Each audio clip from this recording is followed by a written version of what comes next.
Halos kalahati ng kabuang bilang ng mga boboto ngayong darating na eleksyon, mga kabataan at pasok sa henerasyon ng mga millennial. Base yan sa pag-aaral ng COMELEC at ng GMA News Research. Ayon sa isang eksperto, mas agresibo raw sa pagtalakay ng mga isyu ng lipunan ang mga millennial. Dala na rin ng kanilang idealismo. Live mula sa Quezon City, may report si Dano Tingkungko. Dano.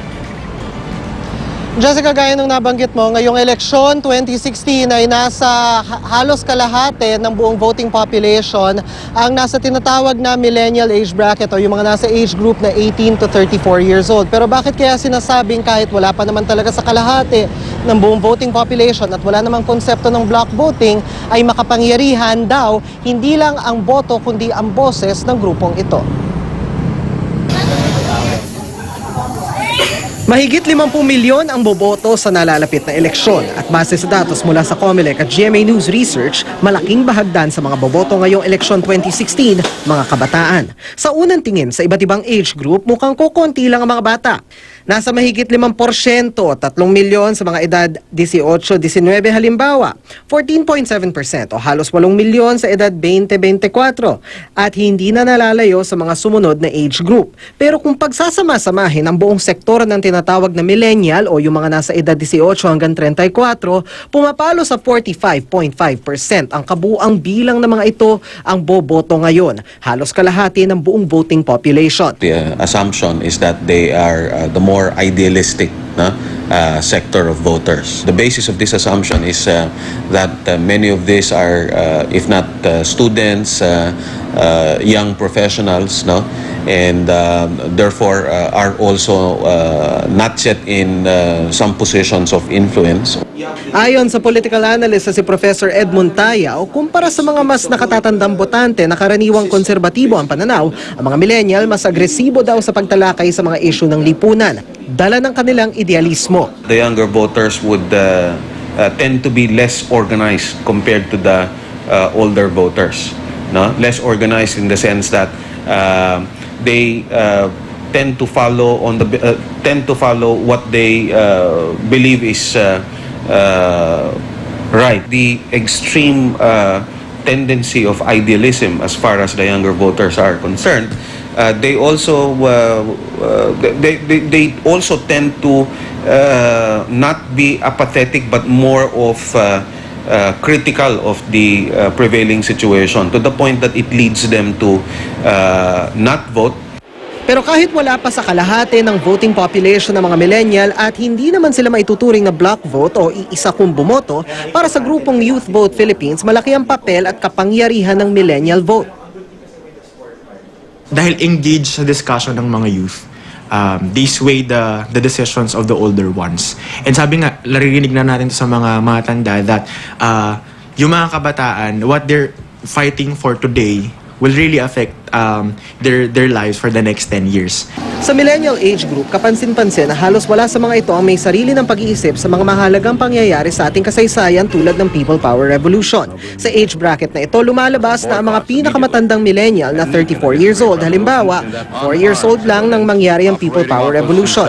Karamihan hindi pa pinapanganak sa panahong ito. Pero ayon sa Youth Vote, malaki ang naging tulong ng internet at social media sa pagmulat sa mga kabataan sa mga issue ng kanilang lipunan. In terms naman of education per se, a number of youth use social media in order to be informed. In order to practice the freedom of speech, a number of young voters will resort to social media. It's not a liability, but rather it's a challenge. Because for millennials, we are always hungry for information. We are always hungry for what we can do for our country. Para kay Tayo, kung sa social media may iba't ibang interpretasyon sa kasaysayan, hindi raw ito dapat ibaling sa maling pangunawa, kundi indikasyon ng kung paano tinitingnan ng maraming kabataan ng kasalukuyan sa nakaraan. It's not so much about whether they've learned their history or whether they know history, but also the ones to blame essentially would simply be our leaders. They have not capitalized the opportunity to undo what was essentially the limitations of Philippine politics and governance. I mean, in theory, you can run for office, but the prevailing system simply prevents any ordinary individual to run for office. It would still require someone who doesn't only have the money, but also have the name basically and access to traditional sources of power. Puspusan ngayon ang kampanya ng Youth Vote para mahikayat ang kabataan na bumoto at makilahok sa eleksyon.